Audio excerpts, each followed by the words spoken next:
Delhi liquor scam ఇప్పుడు దేశంలో రాజకీయ సంచలనం. ఢిల్లీ ముఖ్యమంత్రి అరెస్ట్ అయ్యారు. తెలంగాణ మాజీ సీఎం కుమార్తె అరెస్ట్ అయింది. ఇంకా అనేక మంది అరెస్ట్ అయ్యారు, జైల్లో మగ్గుతున్నారు. అయితే ఈ ఢిల్లీ లిక్కర్ పాలసీ స్కామ్ అంటే ఏమిటో చాలా మందికి ఇంకా అర్థం కాని వ్యవహారం లాగానే ఉంది. ఢిల్లీ లిక్కర్ పాలసీ స్కామ్ యొక్క పూర్తి వివరాలను ఈ వీడియోలో తెలుసుకుందాం. ఢిల్లీలో పాత లిక్కర్ పాలసీ ప్రకారం 750 మిల్లీలీటర్ల మద్యం బాటిల్ హోల్సేల్ ధర ₹166.73. దీనిపై ఎక్సైజ్ పన్ను ₹223.88, వ్యాట్ ₹106, రిటైలర్ కమిషన్ ₹33.39. అంటే మొత్తంగా వినియోగదారులకు చేరేసరికి అయ్యే గరిష్ట చిల్లర ధర ₹530. ఈ విధానాన్ని మార్చేసి మార్చి 2022లో కొత్త లిక్కర్ పాలసీని కేజ్రీవాల్ ప్రభుత్వం తీసుకొచ్చింది. ఢిల్లీలో కొత్త లిక్కర్ పాలసీ ప్రకారం 750 మిల్లీలీటర్ల మద్యం బాటిల్ హోల్సేల్ ధర ₹180.41. దీనిపై ఎక్సైజ్ పన్ను ₹1.88, వ్యాట్ ₹1.90, రిటైలర్ మార్జిన్ ₹363.27,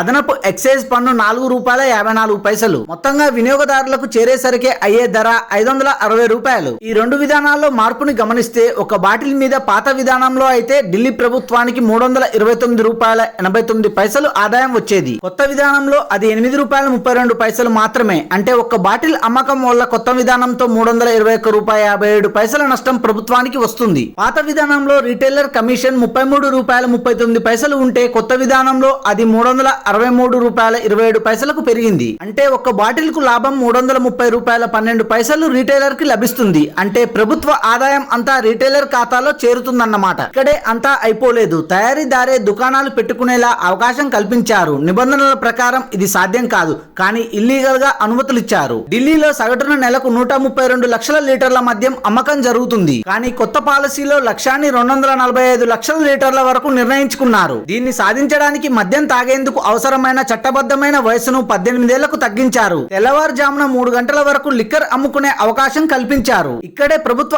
ఆదాయాన్ని ప్రైవేటు వ్యక్తులకు కట్టబెట్టే స్కామ్ జరిగిందని అర్థమవుతుంది. Thanks for watching this video. For more interesting videos please do subscribe.